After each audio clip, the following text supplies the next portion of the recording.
Buenos días. El día de hoy vamos a continuar con la siguiente unidad, que es rinología. Entonces, hoy vamos a hablar sobre la anatomía de la pirámide nasal y las fosas nasales. Entonces, decimos que la nariz se encuentra en el tercio medio de la cara, por debajo de la frente o del frontal, ¿no es cierto? Por encima de la cavidad oral y entre las órbitas. Desde el punto de vista anatómico vamos a separar, vamos a decir que la nariz tiene una parte externa, que es la pirámide nasal, ¿sí? Y es la que va a cubrir o que va a proteger a las fosas nasales que vamos a tener por dentro de la pirámide nasal. Por esta razón, la pirámide nasal toma un rol importante en la estética facial. Muy bien. Entonces, decimos que las fosas nasales, ¿cierto?, forman la parte inicial del aparato respiratorio, ¿sí? Y las fosas nasales se van a encontrar separadas en sentido sagital por un tabique, formando la fosa nasal derecha y la fosa nasal izquierda.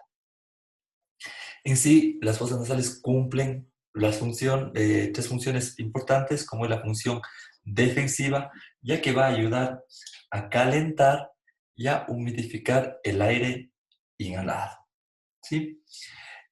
La siguiente función va a ser la función de la respiración, ya que las fosas nasales constituyen la porción superior del árbol respiratorio y actúan filtrando el paso del aire. Dice que aproximadamente pasa 150 mililitros de aire por segundo. Y como tercero, la función olfatoria, ¿sí? Que es la encargada de captar las señales químicas del aire y percibir estas señales hacia un epitelio olfatorio, ¿ya? Entonces, como les dije, que vamos a dividirle la nariz en sí en dos partes, una parte externa que es la pirámide nasal y una parte interna que son las fosas nasales.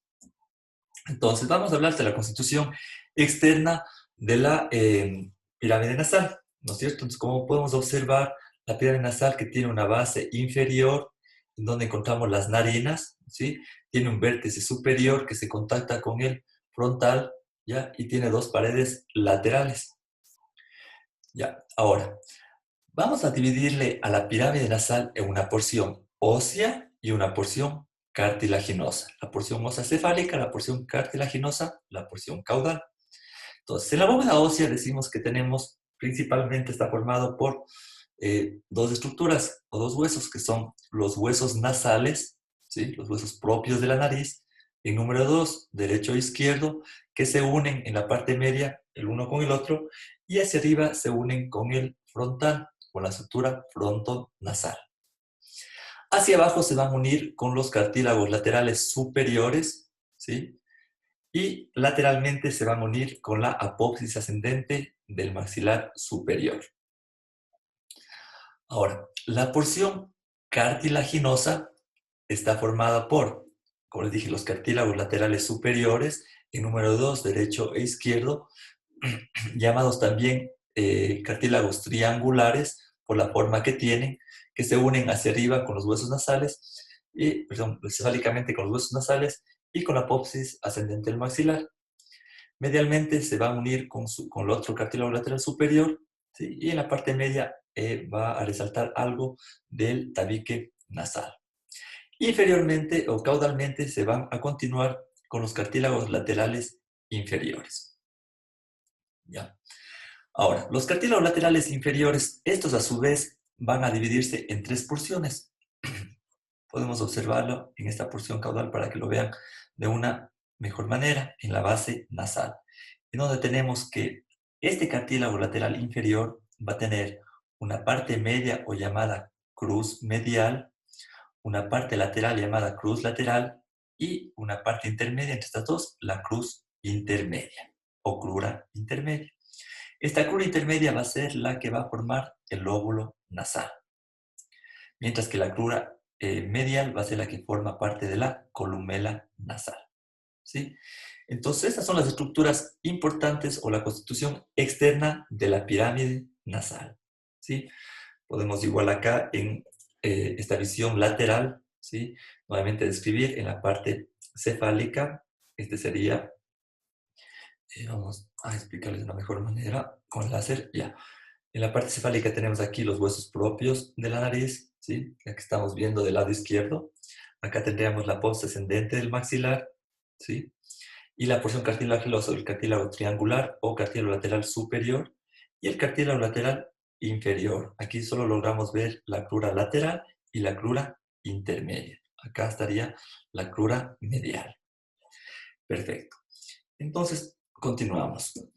Ahora, una vez que retiramos la porción cartilaginosa, sí, perdón, la porción, claro, cartilaginosa de la pirámide nasal, podemos observar las siguientes aperturas. Una apertura anterior, recuerden aquí estaba toda la parte cartilaginosa, lo hemos retirado, y vemos que está el borde caudal de los huesos propios de la nariz, el borde de la apófisis ascendente del maxilar, ¿sí? Y el piso de igual que forma parte de la apófisis del maxilar, va a formar la apertura piriforme. Todo esto llamamos apertura piriforme.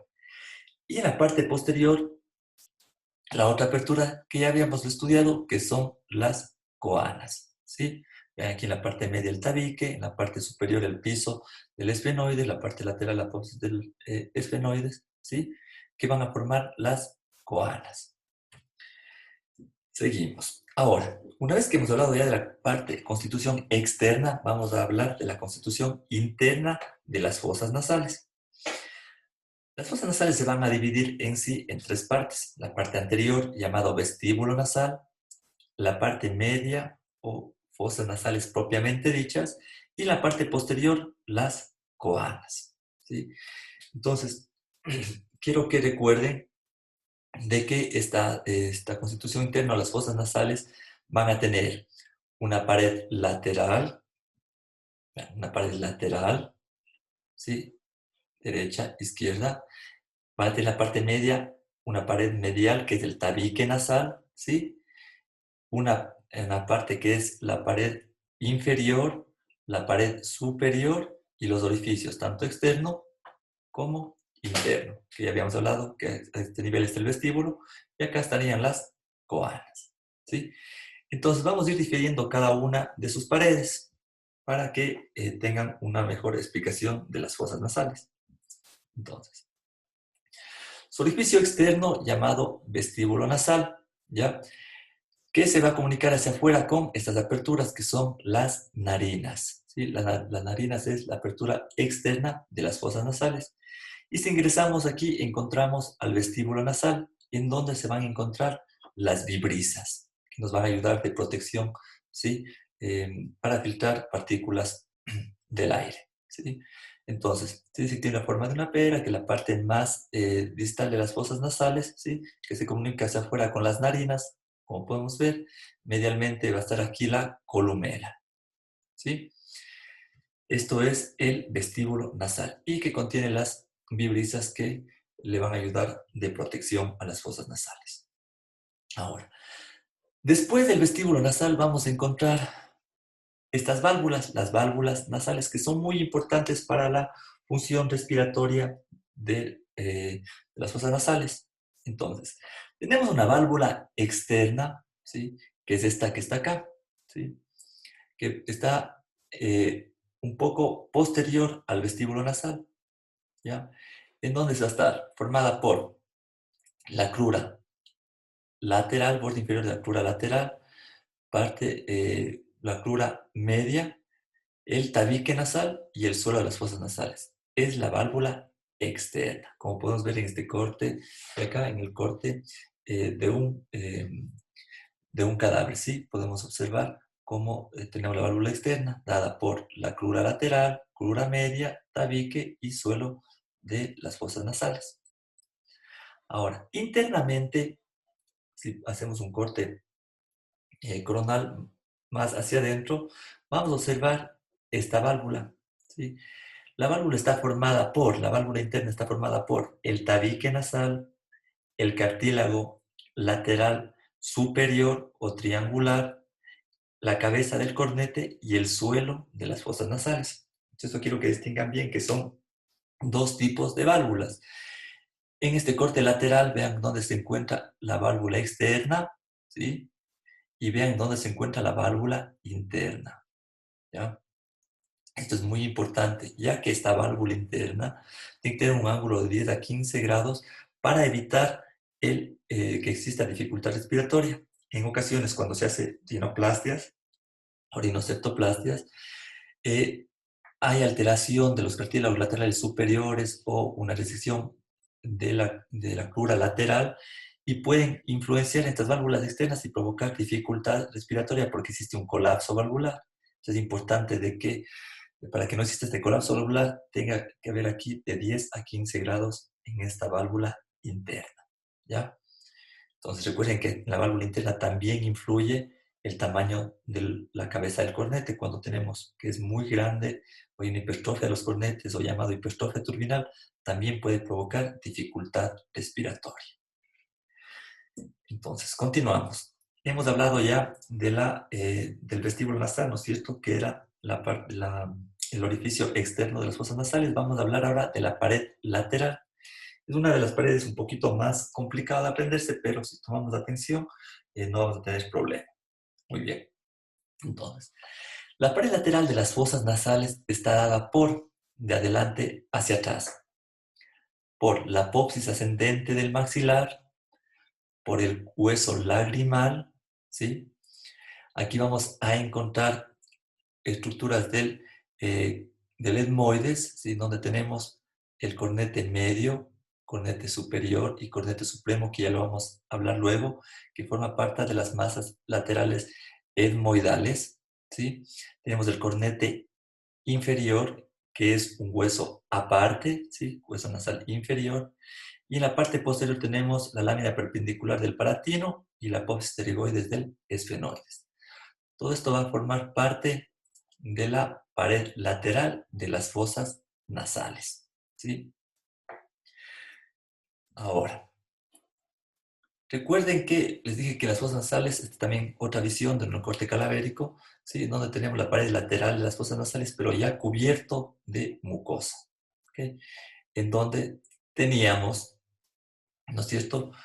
Que ya hablamos de los huesos, si les cubrimos de mucosa vamos a encontrar estas estructuras, en donde vamos a tener un cornete inferior, un cornete medio, un cornete superior y un cornete supremo, ¿sí?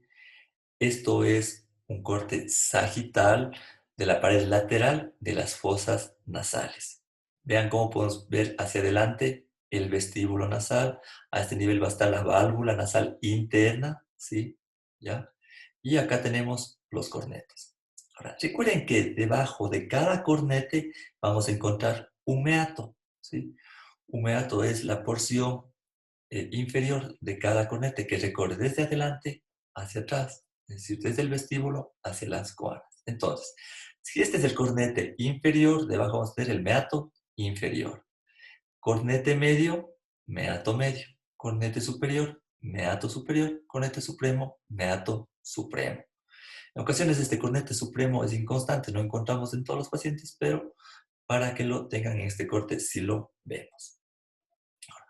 ¿Qué es lo importante de cada uno de estos meatos? Es muy importante porque en cada uno de estos meatos va a drenar ciertas estructuras, como lo vamos a ver.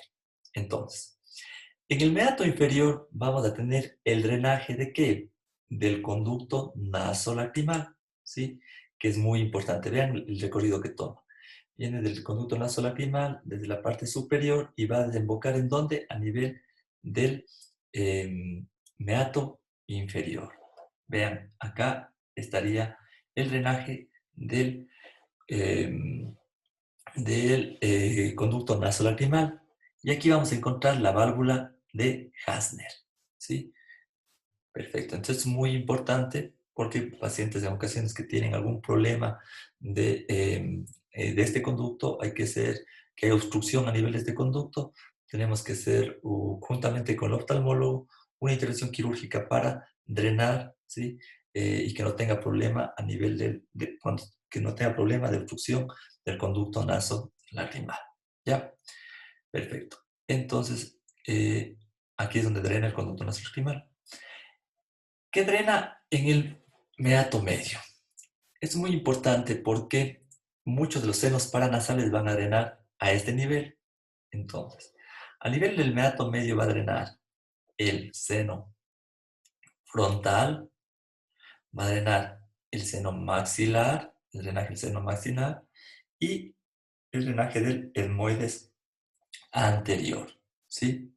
Repito, va a drenar drenaje del seno frontal, drenaje del seno maxilar y drenaje del seno etmoidal anterior. ¿Ya? Ahora, como podemos ver aquí, nuevamente, a nivel 1, como dije, el conducto, el orificio del conducto nasolacrimal. Aquí, en esta parte lateral, le hemos quitado el cornete inferior y vemos cómo, donde drena el conducto nasolacrimal, a nivel de aquí encontramos la válvula de Hasner. Okay. ¿Qué drenaba en el meato medio? ¿Sí? Teníamos el orificio del seno frontal, ¿sí? Teníamos el orificio del etmoides anterior, ¿sí? Y tenemos el orificio del seno maxilar. Ahora, ¿qué drena en el meato superior? El meato superior drena el drenaje del etmoidal posterior. Drenaje del etmoidal posterior. Y el esfenoides va a drenar a nivel del receso esfenoideo etmoidal. Receso esfenoideo etmoidal. ¿Sí? Es a este nivel.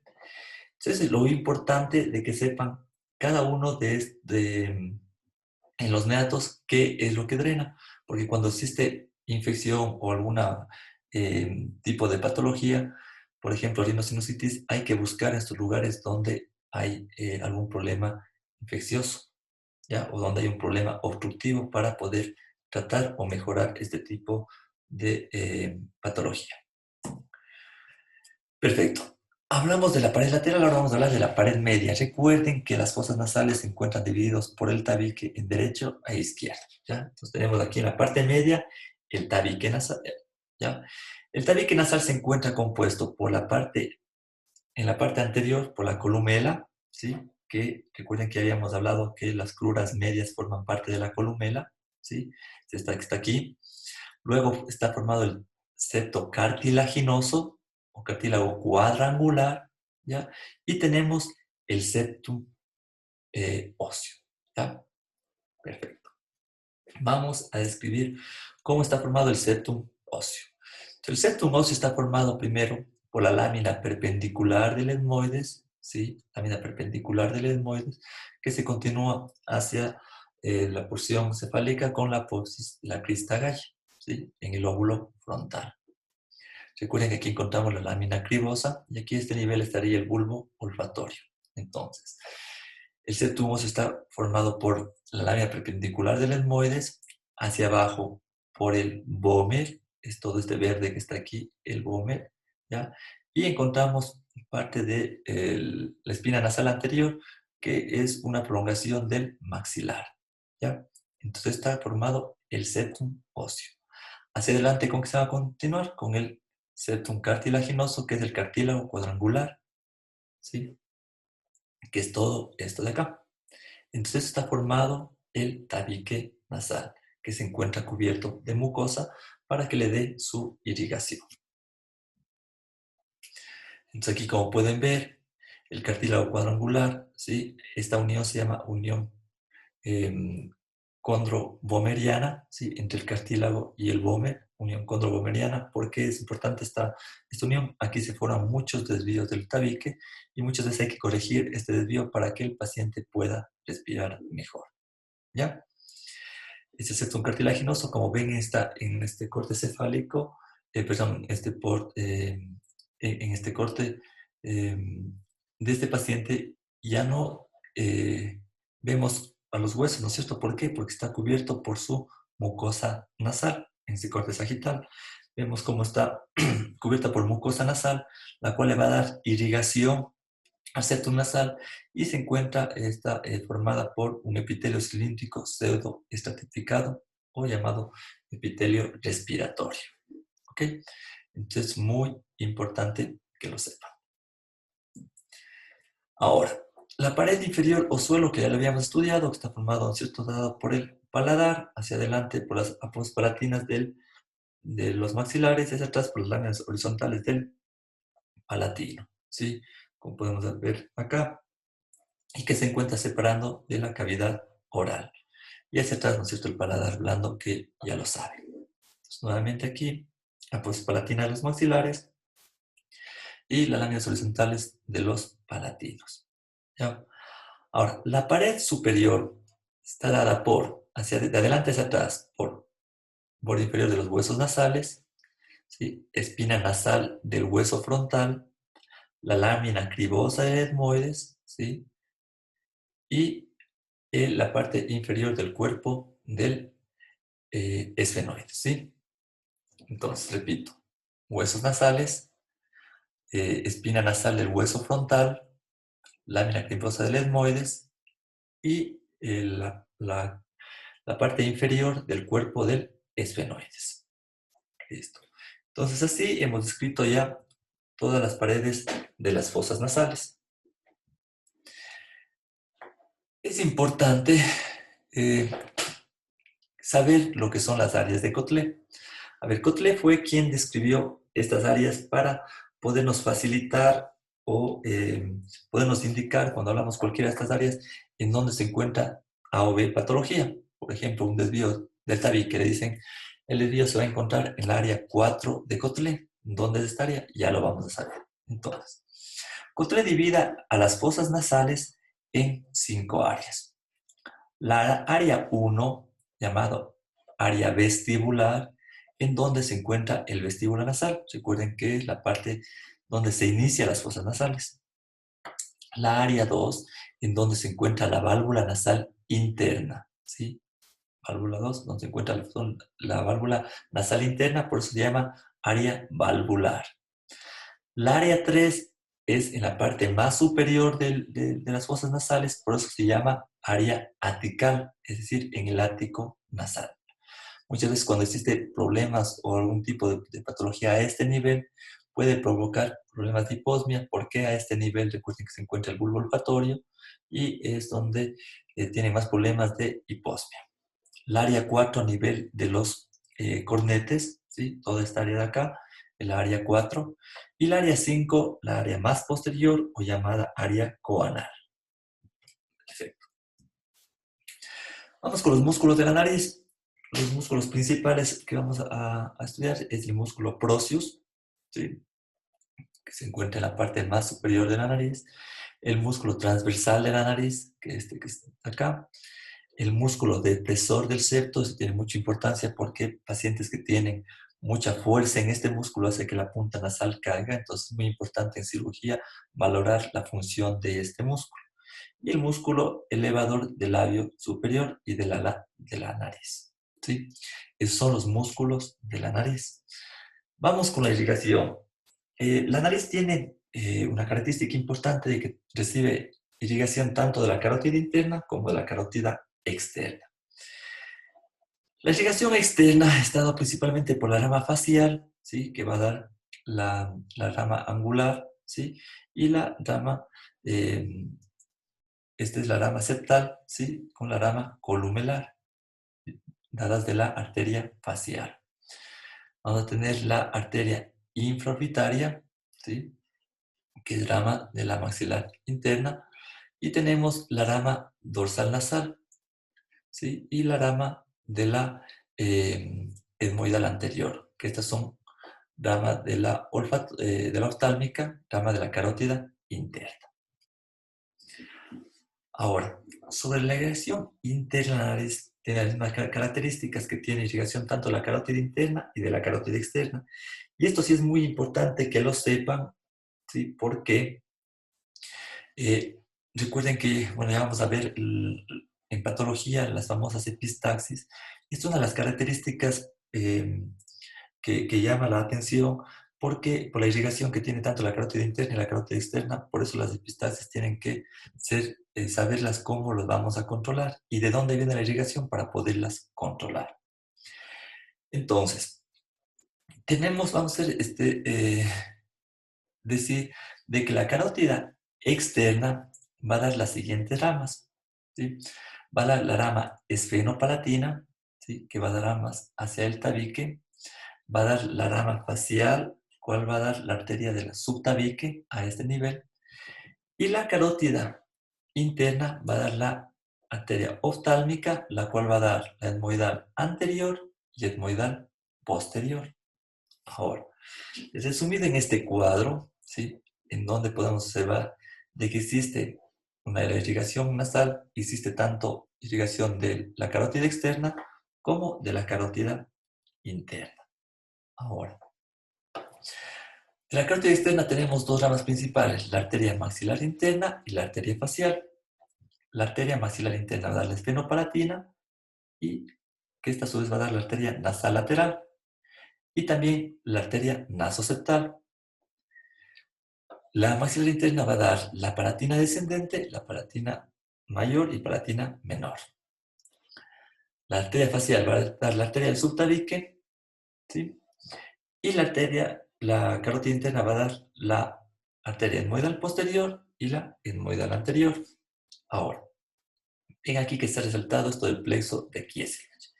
Este plexo de Kieselbach tiene mucha importancia, ya que como pueden ver, va a llegar a este plexo irrigación tanto de la carótida interna como de la carótida externa. Entonces, ¿qué ramas o de qué arterias van a formar el plexo de Kieselbach? Entonces, de la carótida externa va a estar dada por la maxilar interna, la esfenopalatina y la arteria nasoseptal va a formar parte del plexo de Kieselbach.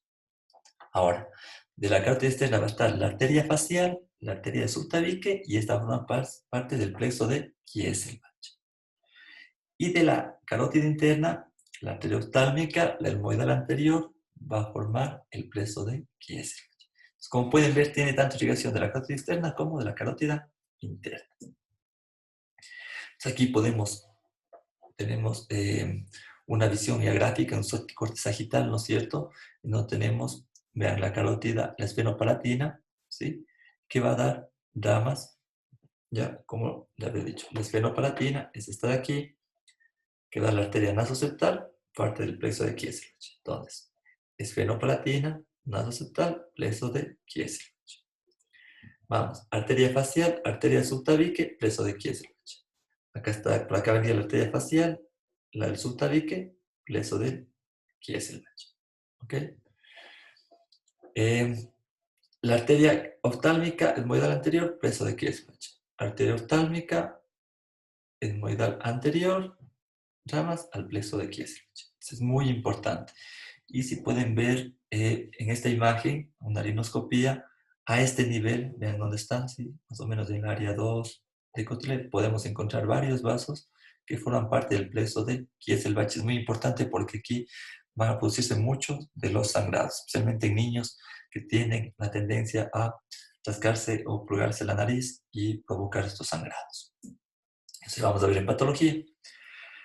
Nuevamente acá son las mismas ramas, pero que van a dar ramas a la pared lateral, ¿no es cierto? La esfenopalatina, la etmoidal anterior, etmoidal posterior, la palatina descendente y la arteria angular o del subtabique. Con respecto a la inervación interna, está dada por el ganglio pterigopalatino, el nervio nasal posterior superior lateral, nervio nasal posterior superior inferior. Tenemos también al nervio palatino mayor, ¿sí? Nervio etmoidal anterior y un nervio especial que es el nervio olfatorio, que es más sensorial.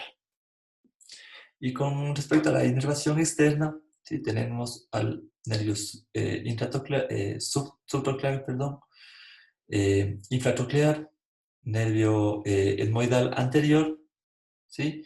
Y el nervio infraorbitario. Es muy importante porque cuando necesitamos hacer algún tipo de procedimiento, debemos recordar especialmente este nervio, el etmoidal anterior, el infraorbitario y el infratroclear, para hacer un bloqueo de la nariz y poder hacer algún tipo de reducción o algún tipo de drenaje.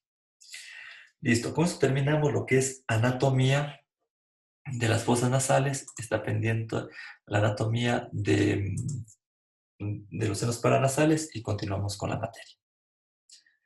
Cualquier duda, no duden en contactarse conmigo. Un saludo.